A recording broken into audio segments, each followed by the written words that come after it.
Welcome, YouTube. Today we're going to be reacting to the most powerful Jedi Star Wars character tier list. Now, I'm expecting a lot of people to be in this list, like Anakin, Luke, Sidious, the basic bigs. If they add Legends characters, there's definitely going to be a little bit more of a shakeup. Like, we might have that Dark Emperor, maybe Revan will make an appearance. Not that high, but somewhere, right? Like, I feel like that depends, right? On Yoda, they might make appearances depending on that. But without further ado, let's see who's the strongest, let's just see who's the strongest here. There's no questioning. To our archives, we've been expecting you. A good portion of our recent content has been dedicated to discussing some of the most powerful and mysterious beings in all of Star Wars lore. The galaxy is a big place, and the Force is even bigger, from the depths of— Oh, these are Star Wars characters, not just Jedi. We could definitely have some Eldritch deities here then as well. History comes supernatural entities that we do not fully comprehend. Our holocrons are often incomplete on information regarding these many amazing godlike beings. What we want to do today, though, my friends, is wrap all of this up nicely with a good old-fashioned ranked list of the most powerful entities in the entire Star Wars galaxy. Essentially, who are the most powerful beings that exist in all of Star Wars lore? For this list, though, we will have a few prerequisites. The first being, we are exclusively focusing on the most powerful mythical beings of the galaxy, so we won't be adding Grandmaster Luke Skywalker or Valkorion to this list. Okay. Only the deities. Literally the only two people that I thought they would add that would up. Okay, literally the two people I thought that were like, okay, if we're doing these entities and everything, I could imagine Luke and Valkorion being here because they're literally the only other two people in this entire universe that are entity level. Beings like Luke, Valkorion, and Sidious are incredibly powerful. Again, we are discussing essentially Force gods today, which are on a completely different level, and oftentimes separated from entire galactic events. 2, there isn't really a possible way to put them in any specific order, as some are often equally as powerful as others, and hardly any of them can be killed at all. So we will instead be categorizing them into tiers. And 3, we are going to be covering the entities that have been officially recognized as either canon or legends, as according to Lucasfilm. Therefore, we will not be covering anything from the Supernatural Encounters novel, as that has not been officially licensed by Lucasfilm and is therefore non-canon. So you won't see any beings like the Supreme Maker here. However, if you would like a video done all about supernatural encounters and all of its mysteries, then just comment your vote down below. Now, my friends, students of the Force, grab your meditation cushions and let us begin. Let us begin with Tier 3. Tier 3 is the category where we will be dropping Force sensitives that have immense, nigh immeasurable power, but that can still be killed. Immortal beings such as the Ones and the Bendu belong in this category, as they are technically immortal but have physical forms that can be destroyed. Starting with the Bendu, we were first introduced to this very interesting creature in Star Wars Rebels, as he lives on the planet known as Atollon, far out of the way of all galactic conflicts. Claiming to remain totally neutral in the Force, the Bendu helps out all Force sensitives who come needing help in exchange for knowledge, usually in the form of holocrons. Bendu is in total balance in the Force, able to use the light and dark side with relative ease in tandem. We see his great influence over both sides of how he effortlessly opens both Jedi and Sith holocrons, and desires to feast on the knowledge of both of their orders. Whenever Kanan offers the Sith holocron to the Bendu, the beast is immediately interested, showing that he enjoys knowledge wherever it comes from. Whenever the Bendu gets upset, we see his incredible influence over the Force in both the living and cosmic sides, as he is able to morph his entire body to disappear and travel within a cloud or a Force storm. By the time that Thrawn brings the battle to Atollon and the Empire, Bendu shows his true power in the Force by becoming a physical storm. We have seen a few be able to conjure violent storms in the past, namely in Legends, but Bendu is able to literally become one. His vision of the future is clearer than almost any other character in all of the Star Wars mythos, and he is able to tell a prophecy about almost anyone he comes in contact with. Thrawn and the Empire managed to shoot him out of the sky with artillery firepower, and Bendu did crash down in a blaze of fire and glory. However, before Thrawn could finish the job, Bendu was gone, vanished into the Force, while cackling at Thrawn. Many have speculated that this was the Bendu's death, and it may very well could have been. However, I'm not entirely convinced that he is dead here, considering how he had already shown his ability to appear and disappear at will. Could he just disappear? In this category or tier is of course the ones of Mortis. These three hardly need any explanation, as in the Clone Wars we have seen their immense and near immeasurable power. Many have speculated that the ones were gods of the Force, which is not an unreasonable conclusion to come to. However, it is ultimately incorrect. The daughter, who is in the embodiment of the light, and the son, who is the embodiment of the dark, and the father, who keeps the balance between both of his children. These three represented the current state of the Force, but had no rule over it. The ones were an interesting bunch, as despite being millennia old, they were often tempestuous and emotional. The son and daughter constantly feuded and warred with one another despite knowing it was for the greater good of the galaxy that they kept the peace. The father was wise and knew all, yet he acted rashly and without compassion during his trials with Anakin when he tried to force the Chosen One into a position that Anakin did not want to be in.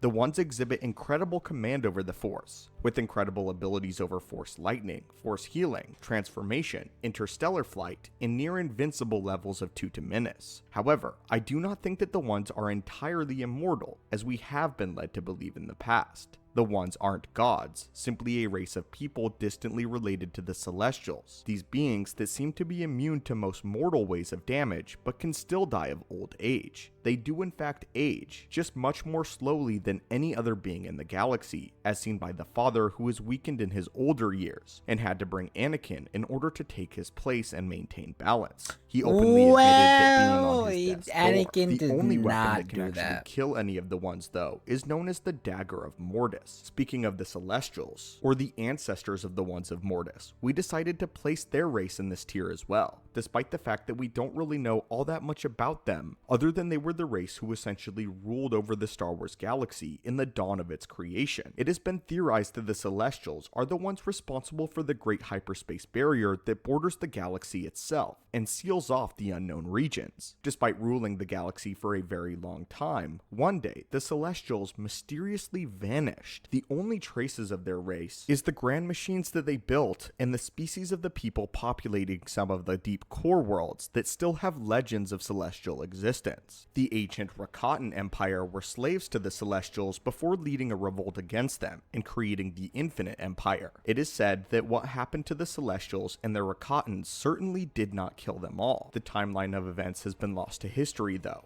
However, it is very likely that the Celestials all went back to wherever they came from. Yeah, my personal theory is that they are an intergalactic race like the Yuzhong Vong, which is why they set up the Great Hyperspace Barrier in the first place, in order to protect against extragalactic threats such as the Vong, Nal Nal, or others. The last being we want to mention on this tier will be Abeloth. Oh, really? I didn't think you'd be this fast here. Abeloth is a hard one to pin down, as she is sort of on the line. It is possible for her to be defeated, however, we do not entirely know if she can be killed. Just recently, we did a video on the only way to kill Abeloth, where we mentioned that Luke Skywalker theorized that perhaps the Dagger of Mortis could kill her like it did the ones. Unfortunately, that is entirely speculation on behalf of Luke, as Abeloth proved her superiority over the ones early on in her life by demonstrating her power and will over them, bringing both the son and the daughter to their knees. Abeloth's power in the Force cannot be understated. She bad though. I'd fold it. We're not gonna move on. Shape-shifting, possession, Force lightning, Menace, mind control, and Force alter. She has been known to traverse the galaxy by walking through an alternate dimension and access people through said dimension. Abeloth's powers in the dark side are described as so potent that she is in tune with the shifts in the Force, which is what allows her to escape every couple thousand years. When Abeloth does escape, her mere presence in the galaxy throws it into turmoil, On one planet, she unleashed all of her rage, causing weapons, glass, and other sharp objects to seek out everyone and hurt them so that they could feel her immeasurable pain. She has also demonstrated the power to cause beings in her vicinity to literally implode, and others farther away to be torn apart or melted. She could teleport short distances, and had the most powerful force healing that Luke had ever seen. It was also Grandmaster Luke Skywalker who said that Abeloth was easily 12 times his own power as Grand Master. She is a tricky one to place, but we believe that she belongs right on the edge of Tier 3. Okay, in Tier 2, so we are going to start out with anything above this is pretty much we can't fight it. We're just fucked if they ever decide to kill us one all. of the greatest things introduced to us in the Clone Wars TV show. These 5 beings sort of represent the more cosmic aspect of the Force itself. The priestesses were representative of the connection between the living force as experienced by living beings and the cosmic force in its role in the greater scheme of the universe. Existing within the wellspring of life, the 5 were a form of shapeshifters and would present their forms as serenity, joy,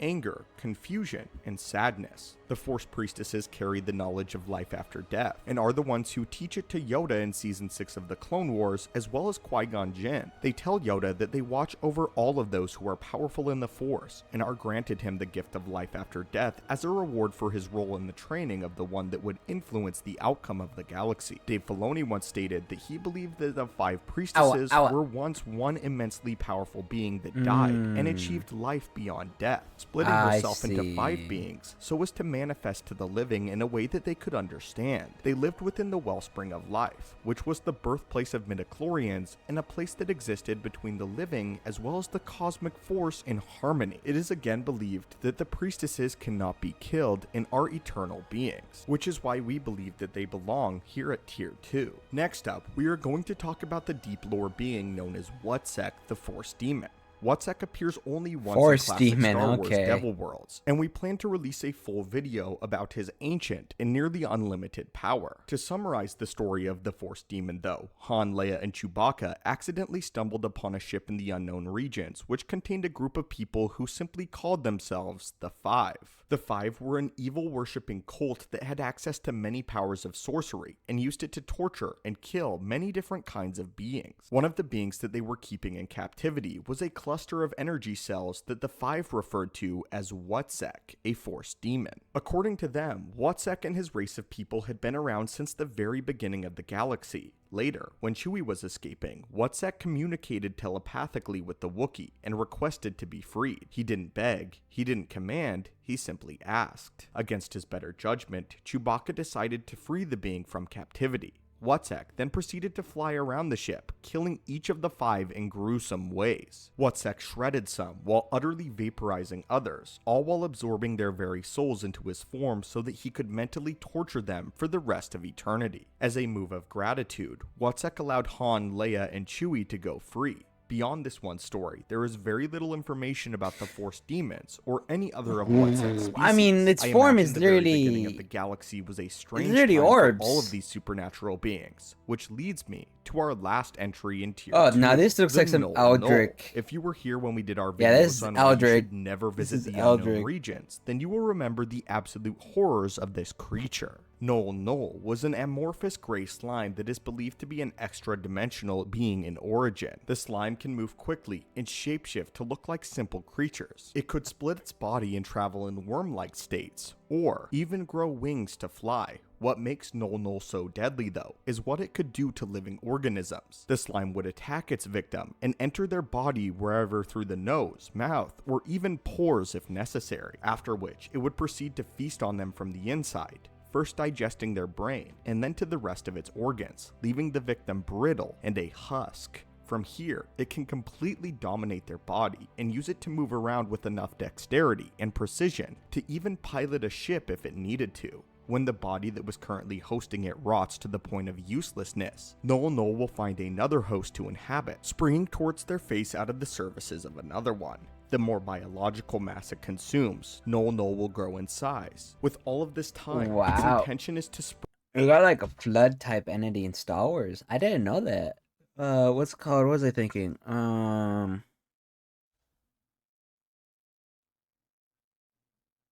don't remember. But this shit, no. Burn spread it. Torch itself it. across the Torch galaxy it. until it completely dominates every world. Over the course of its existence, Null Null stakes its claim on thousands of worlds, moons, and space stations throughout the unknown regions. The slime was intelligent and maybe even had a connection with the dark side, as it delighted in torturing and consuming other beings. It actually seemed to thrive more on being sufferings than on the sustenance that their bodies provided. Anyone that spoke to Null Null would find that it had ancient knowledge and could speak many ancient languages long forgotten. It knew of even the events of the dawn of the Jedi Order, and told tales of the Ones and the Rakatan Empire. This creature has the potential to absolutely dominate the galaxy, and might be the actual reason the Celestials created the hyperspace barrier, as we mentioned previously. And now, finally, we have Tier 1. In Tier 1, we are going to start with something that I feel just justifies this category among the most powerful beings in the entire Star Wars universe. Finally,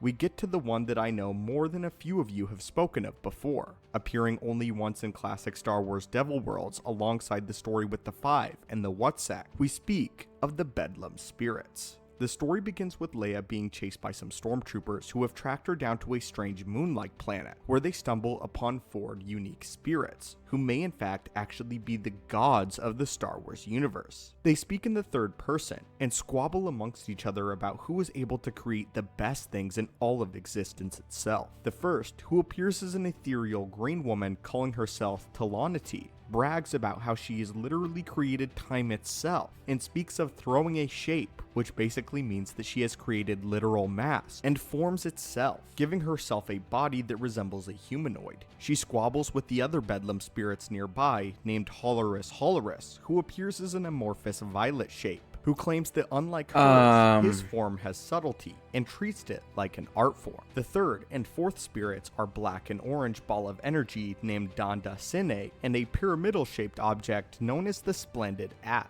Each of these gods of the Star Wars universe has unimaginable power of creation and control of reality and matter itself, but they argue and quip amongst one another childishly until Leia and the stormtroopers find them by accident. The spirits seem somewhat perplexed by the mortals and refer to them as movers. Patrick made a god. Yeah, Patrick became a god. Creatures' creator. Talatani claims that she may have made them, implying that she may have created all humanoid. The Bedlam spirit Horless insults her and calls her talentless for basically replicating the same shape. Talatani tries to correct it and instantly hardens one of the stormtroopers into a crystalline structure. Horless insults her again by saying that everything soft was on the inside of the movers, referring to their organs, and explained to her that it is more how they moved that she found disturbing. In an instant, Talatani just decides that she would correct it by turning Leia's very heart into a diamond. Afterwards, she decides to meld the other 2 stormtroopers into one being. Obviously, this kills everyone, and the other spirits chide Talatani, saying things like, now none of them are moving. They then suddenly get bored and decide to leave, deeming that throwing shapes was now overrated, and they commanded Splendid App to clean up the mess that Talatani left behind. Right as they disappear, Splendid App returns Leia and all of the stormtroopers to their natural form, once again giving them life. The Bedlam spirits might possibly be on a cosmic level. So they just met gods, and then they fucked around, and then they got left behind like garbage. Being can even Congratulations, you're Legos. They have full control over matter and reality itself, able to manipulate time and shape it in a way that it almost is second nature to them. Their indifference to time is probably what explains their lack of maturity. However, this possibly makes them all the more dangerous. But their fascination with the art of creation is likely why they either don't care or don't even know about anything going on in the galaxy concerning the Jedi, Sith, or a galactic war. Even Splendid App admitted that concepts such as time and space confused him, so he just didn't seek to bother with them. The next being we want to mention on this tier will of course be the Force itself. As the massive blanket energy of which all beings in Star Wars and its universe draw life and power from, we needed to place this energy in the very top of our list. It might go without saying that the Force itself is the most powerful being in the entire universe, as even the most powerful of beings still adhere to its ways and draw from the energies that it creates. Though we aren't entirely sure about the Bedlam spirits and if they use the Force or not, which is why we place them in the same tier and category. To finish off our list on tier 1, the last one. Mention to the wills. Asking what created what between the wills and the Force is pretty much a chicken and the egg question. Lucas's original plan was for the wills that they were essentially going to be the Force itself, but he later scrapped and changed this idea. The ancient order of the wills still exists in both legends and canon, though we have not actually gotten any more information about them. To summarize, the wills are actually microscopic spirits of sorts that live and inhabit the midichlorians. The wills can move from one vessel to another, traveling by the way of the cosmic force. They can speak and influence any creature they desire for the betterment of the Force as they see fit. There's honestly too much about the wills, and at this time, not enough to discuss here, but we did a video some time back discussing the wills in full detail, and how they differentiate from the Force itself. So if you want to know about that, be sure to check out our video on the most powerful being in Star Wars. Well, my friends, if you have made it this far into the video, I congratulate the dark saber. I love the dark saber. As possible. Also, as a reminder, make sure to comment if you would like to see a video done on the contents of the supernatural encounters, and we'll make a video fully dedicated to that. Alright, that's the video. Alright, that was my reaction to this. I gotta say, the last one was definitely interesting, so I get what it means chicken or the egg, because this thing exists in that thing, in the Force, and is influencing it in a way to affect the world, right? It's like a dark saber because of how it cuts. Okay, alright. Very edgy. Ha ha ha. Okay, mods. Ha. Not a good joke. Anyways, I gotta say, I think the Force is before. I think the Force was first, probably. I think those entities are also very interesting. I'd say they're probably high up there, top 3, but I don't know if they're top 1s. I'd say top 2 at best. Darksaber lights up in the dark. Yeah, you know what? It does, though. It does. Because the corner's light. Anyways, that has been my reaction to the strongest Force entities. I gotta say, I agree with most of this listing so far, considering what we have. I didn't know there were so many entities, and I didn't know Abeloth would be so low compared to everything else. But then again, maybe that makes sense. Besides that, hope you guys enjoyed. I'll see you guys next time. See you later, YouTube. Bye-bye, my lost souls.